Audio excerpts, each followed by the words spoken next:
ಕರ್ರಗೆ ಇರೋಂಥವು ಬೂಸ್ ಬೆಳೀತದೆ. ಮತ್ತು ಅದೆಲ್ಲಿಂದ ಬಂತು?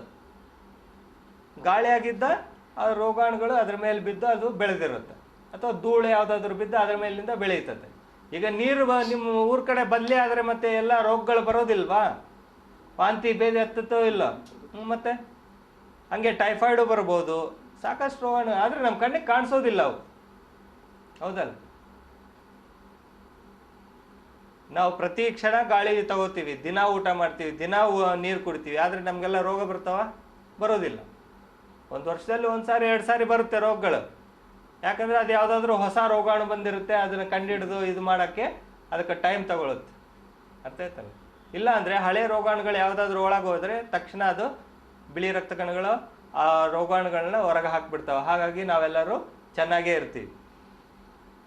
ಅಂದರೆ ನೋಡ್ರಿ, ಈ ಬಿಳಿ ರಕ್ತ ಕಣಗಳನ್ನು ನಾವು ಪ್ರತಿಯೊಬ್ಬರ ಮೈಯಲ್ಲೂ, ಪ್ರತಿ ಪ್ರಾಣಿ ಪಕ್ಷಿ ಮೈಯಲ್ಲೂ ಅವು ಬಿಳಿ ರಕ್ತ ಕಣಗಳು ಇರಲೇಬೇಕು. ಅದು ಆರೋಗ್ಯವಾಗಿರಬೇಕು ಅಂದರೆ ಅದರ ಮೈಯಲ್ಲಿ ಅವು ಇರಬೇಕು.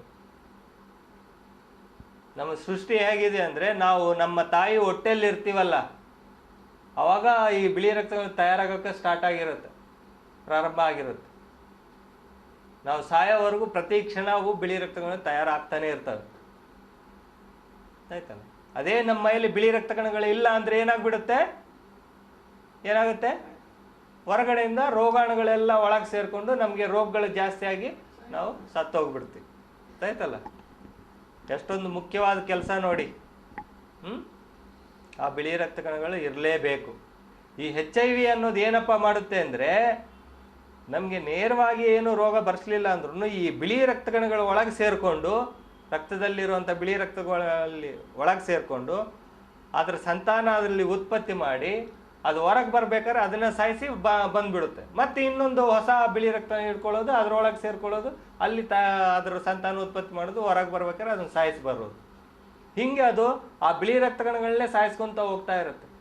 ಆ ಬಿಳಿ ರಕ್ತ ಕಣಗಳೆಲ್ಲ ಸತ್ತೋದ್ಮೇಲೆ ಅವಾಗ ನಮಗೆ ಕಾಪಾಡೋಕ್ಕೆ ಯಾರೂ ಇರೋದಿಲ್ಲ. ಆ ಬಿಳಿ ರಕ್ತ ಕಡಿಮೆ ಆದಮೇಲೆ ಹೊರಗಡೆಯಿಂದ ಬೇರೆ ಬೇರೆ ರೋಗಾಣುಗಳೆಲ್ಲ ನಮ್ಮ ಮೈ ಸೇರಿಕೊಂಡು ರೋಗಗಳು ಜಾಸ್ತಿಯಾಗಿ ಅದು ತೊಂದರೆ ಅನುಭವಿಸಿ ಸತ್ತೋಗ್ತೀವಿ. ಅರ್ಥ ಆಯ್ತಾ? ನೀವು ಕೇಳ್ಬೋದು ಈಗ, ಅಲ್ರಿ ಡಾಕ್ಟ್ರೆ ಹೀಗೆ ಹೇಳಿದ್ರ ನೀವು, ಬಿಳಿ ರಕ್ತ ಕಣಗಳು ಹೊರಗಡೆಯಿಂದ ಬಂದಿರುವಂಥ ರೋಗಾಣುಗಳನ್ನ ಸಾಯಿಸ್ತದೆ ಅಂಥೇಳಿ. ಮತ್ತು ಈಗ HIV ಹೊರಗಡೆಯಿಂದ ಬಂದಿದೆ ಅಲ್ವಾ, ಅದನ್ನ ಯಾಕೆ ಸಾಯಿಸ್ಲಿಲ್ಲ ಅಂತ. ಹೌದಲ್ಲ?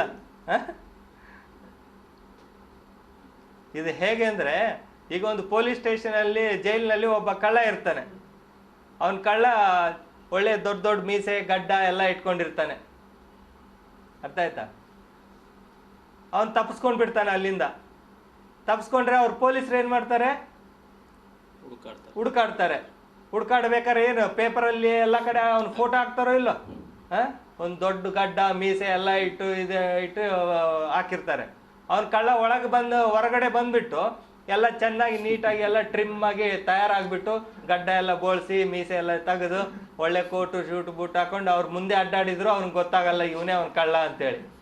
ಹೌದು ಅಲ್ಲ? ಅವನು ಆರಾಮ ಅಡ್ಡಾಡ್ತಾನೆ. ಅದೇ ರೀತಿ ಇದೂ ಅಷ್ಟೇ. HIV ಹುಳ, ವೈರಸ್, ಅದು ರೋಗಾಣು, ಒಂದು ವಿಷಾಣು ಅಂತೀವಿ. ಇದು ನಮ್ಮ ಮೈ ಒಳಗೆ ಸೇರಿದಾಗ ಒಂದು ರೂಪದಲ್ಲಿ ಇರುತ್ತೆ. ಈ ಬಿಳಿ ರಕ್ತ ಕಣಗಳು ಅದನ್ನು ನೋಡಿ ಇದು ಹೀಗಿದೆ ಅಂತೇಳಿ ಅದನ್ನು ಅಟ್ಯಾಕ್ ಮಾಡೋಣ ಅಂತ ಎಲ್ಲರನ್ನೂ ಕರ್ಕೊಂಡು ಬರೋಷ್ಟರಲ್ಲಿ ಅದ್ರ ರೂಪ ಬದಲಿ ಮಾಡಿಬಿಡುತ್ತೆ. ಮತ್ತೆ ಗೊತ್ತಾಗೋಲ್ಲ ಅದು ಹಿಂಗೈತೆ ಅಂತೇಳಿ. ಆಯ್ತಾ? ಹಾಗಾಗಿ ಅದನ್ನು ಇವು ಸಾಯಿಸೋಕ್ಕಾಗ್ತಾ ಇಲ್ಲ ಬಿಳಿ ರಕ್ತ ಕಣಗಳಿಗೆ. ಸೊ ಆ ಬಿಳಿ ರಕ್ತಗಳನ್ನ ಕಡಿಮೆ ಮಾಡ್ಕೊತ ಹೋಗುತ್ತೆ. ಆ ಬಿಳಿ ರಕ್ತ ಖಾಲಿ ಆದಮೇಲೆ ಆವಾಗ ನಮಗೆ ರೋಗಗಳು ಬರೋದು ಸ್ಟಾರ್ಟ್ ಆಗುತ್ತೆ. ಈಗ ಹೇಳಿ, ಈ HIV ಅನ್ನೋದು ನಿಮ್ಮ ಮೈ ಒಳಗೆ ಸೇರಿದ ಮೇಲೆ ಎಷ್ಟು ದಿನ ತಗೋಬೋದು ನಿಮ್ಮ ಮೈಯಲ್ಲಿರೋ ಈ ಬಿಳಿ ರಕ್ತ ಕಣಗಳನ್ನ ಕಡಿಮೆ ಮಾಡೋದಕ್ಕೆ? ಎಷ್ಟು ದಿನ ತಗೋಬಹುದು? ಎಷ್ಟು ತಿಂಗಳು ತಗೋಬಹುದು? ನೀವು ಹೇಳ್ತೀರೇನಮ್ಮ? ಈಗ ನಿಮಗೆ ನಿಮ್ಮ ಗಂಡನಿಂದನೇ ಬಂದಿರ್ಬೋದು, ಹೌದಾ? ನಿಮ್ಮ ಗಂಡನ ಮದುವೆಯಾಗಿ ಎಷ್ಟು ವರ್ಷ ಆಗಿತ್ತಮ್ಮ? 10 ವರ್ಷ ಆಗಿದೆ, ಹೌದಾ? ಮತ್ತೆ ನಿಮ್ಮ ಗಂಡನಿಂದ ಬಂದಿದೆ ಅಂದರೆ ಯಾವತ್ತು ನಿಮ್ಮ ಗಂಡನಿಂದ ನಿಮಗೆ ಒಳಗೆ ಸೇರಿದೆ ಅಂತ ನಿಮ್ಗೇನು ಗೊತ್ತಿದೆಯಾ? ಗೊತ್ತಿಲ್ಲ. ಇನ್ನೂವರೆಗೂ ನಿಮ್ಗೇನು ತ್ರಾಸು ಇಲ್ಲ, ಹೌದಲ್ಲ? ನಿಮ್ಮ ಗಂಡ ತೀರ್ಕೊಂಡು ಎಷ್ಟು ವರ್ಷ ಆಯಿತು? ಮೊನ್ನೆ ತೀರ್ಕೊಂಡು. ಮತ್ತೆ ನಿಮ್ಮ ಗಂಡನಿಗೆ ಇದಕ್ಕೆ ಮುಂಚೆ, ನಿಮ್ಮ ಮದುವೆ ಆಗೋದಕ್ಕೆ ಮುಂಚೆ ಇನ್ನ ಇಬ್ಬರು ಇದ್ರು, ಹೆಂಡತಿಯರು, ಹೌದಲ್ಲ?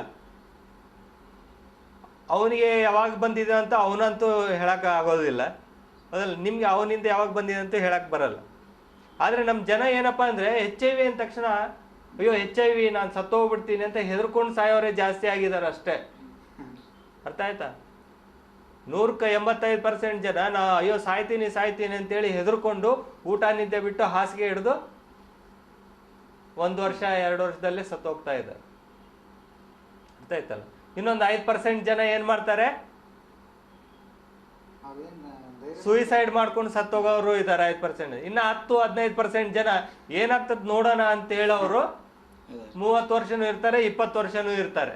ಅರ್ಥ ಆಯ್ತಲ್ಲ? ಇದು HIV ಇವತ್ತು ನಿಮ್ಮ ಮೈಯಲ್ಲಿ ಸೇರ್ತು, ನಾಳೆ ನಾಡ್ದರಲ್ಲೇ ನಿಮ್ಮ ಮೈಯಲ್ಲಿ ಬಿಳಿ ರಕ್ತ ಕಡಿಮೆ ಆಗ್ಬಿಡುತ್ತೆ, 1 ವರ್ಷದಲ್ಲಿ ಕಡಿಮೆ ಆಗುತ್ತೆ ಅಂದ್ರೆ ಹಂಗ ಆಗೋದಿಲ್ಲ. ಗೊತ್ತಾಯ್ತಾ? ನಿಮ್ಮ ಮೈಯಲ್ಲಿರೋ ಈ ಬಿಳಿ ರಕ್ತಗಳನ್ನ ಅದು ಪೂರ್ತಿ ಕಡಿಮೆ ಮಾಡಿದ ಮೇಲೇನೆ ನಿಮ್ಗೆ ಹೊರಗಡೆಯಿಂದ ರೋಗಗಳು ಬರೋದು.